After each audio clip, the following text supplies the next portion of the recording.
नमस्कार दोस्तों, आप सभी का एक बार फिर से स्वागत है हमारे चैनल दुर्गा भक्ति मार्ग में। आज मैं आप सभी को सुनाऊंगी मोक्षदा एकादशी के व्रत पारण में सुनी जाने वाली तुलसी माता की कथा। शास्त्रों के अनुसार एकादशी के दिन तुलसी जी में भी कभी भी जल नहीं चढ़ाना चाहिए, क्योंकि तुलसी महारानी स्वयं एकादशी का निर्जला व्रत रखती हैं।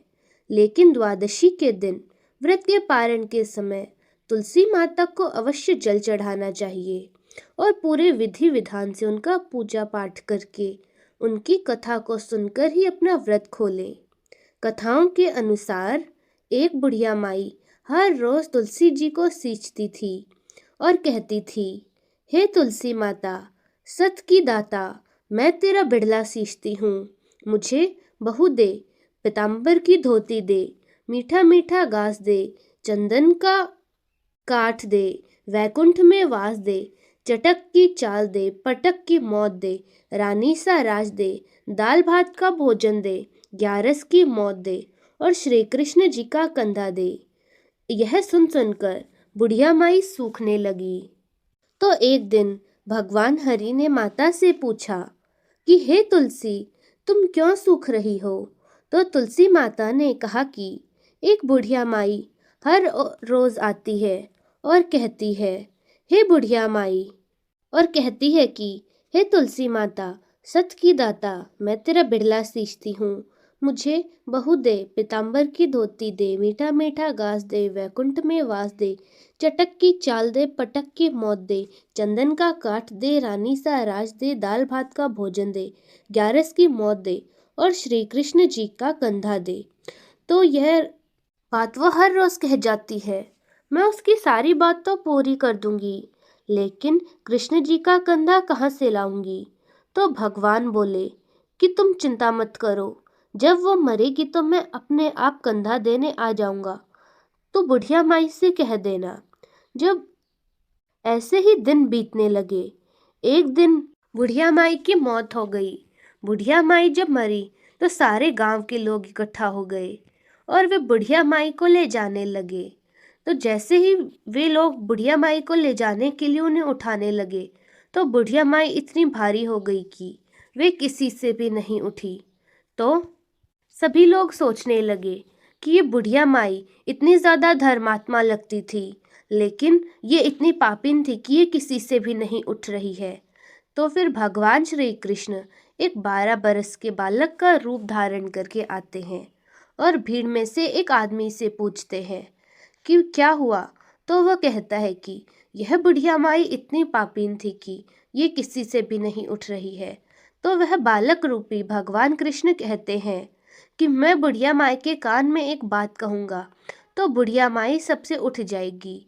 बालक बुढ़िया माई के कान में कहता है कि बुढ़िया माई मन की निकाल ले, पीताम्बर की धोती ले, मीठा मीठा ग्रास ले, वैकुंठ में वास ले, चटक की चाल दे, पटक की मौत ले, चंदन का काठ ले, रानी सा राज ले, दाल भात का भोजन ले, ग्यारस की मौत ले और श्री कृष्ण जी का कंधा ले।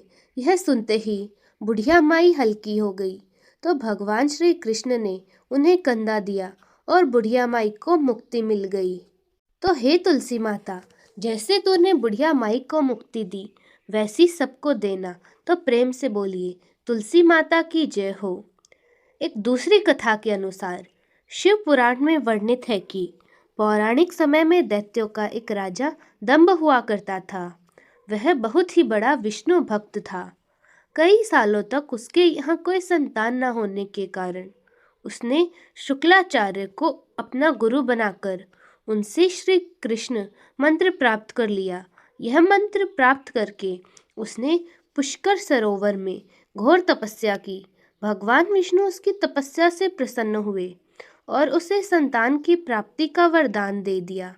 भगवान विष्णु के वरदान से राजा दंभ के यहाँ एक पुत्र ने जन्म लिया। इस पुत्र का नाम था शंखचूड़। शंखचूड़ बड़ा होकर ब्रह्मा जी को प्रसन्न करने के लिए तपस्या करने लगा। उसने भी पुष्कर सरोवर में ही घोर तपस्या की।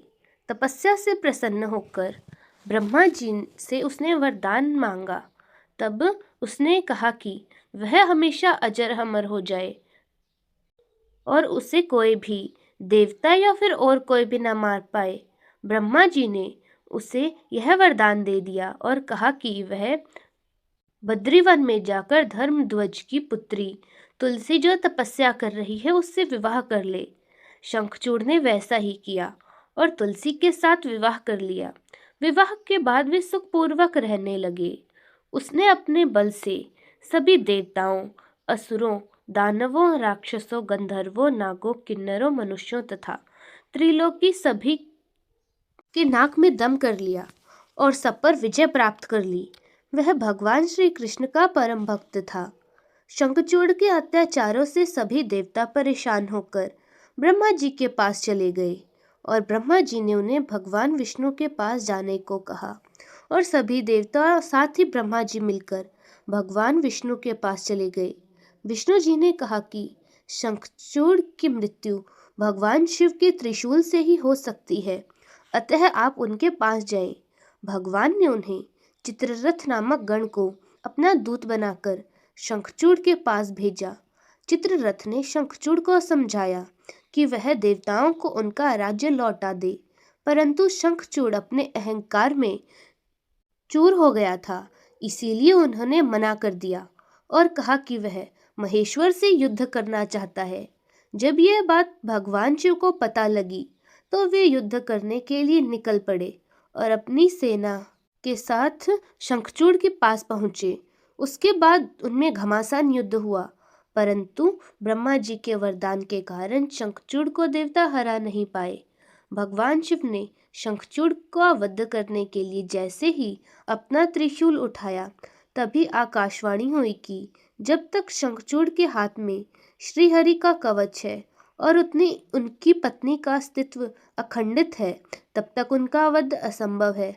आकाशवाणी सुनकर भगवान विष्णु वृद्ध ब्राह्मण का रूप धारण कर शंखचूड़ के पास आए और उससे श्रीहरि कवच दान में मांग लिया। शंखचूड़ ने वह कवच बिना किसी संकोच के दान कर दिया। शंखचूड़ का रूप बनाकर वे तुलसी के पास गए। शंखचूड़ रूपी भगवान विष्णु ने तुलसी के महल के द्वार पर जाकर अपने विजय होने की सूचना दी। यह सुनकर तुलसी बहुत प्रसन्न हुई और पति स्वरूप में आए भगवान का पूजन किया। ऐसा करते ही तुलसी का अस्तित्व खंडित हो गया और भगवान शिव ने युद्ध में अपने त्रिशूल से शंखचूड़ का वध कर दिया।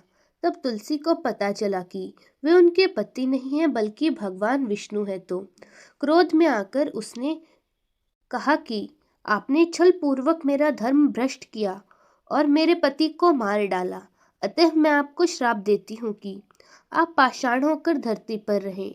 तब भगवान विष्णु ने कहा कि देवी, तुम मेरे लिए भारतवर्ष में रहकर बहुत दिनों तक तपस्या कर चुकी हो। तुम्हारा यह शरीर नदी के रूप में, गंडकी नामक नदी के रूप में प्रस्तुत होगा और तुम पुष्पों में श्रेष्ठ तुलसी का वृक्ष बन जाओगी और सदा मेरे साथ रहोगी। तुम्हारे श्राप को सत्य करने के लिए मैं पाषाण शालिग्राम बनकर रहूंगा। गंडकी नदी के तट पर मेरा वास होगा।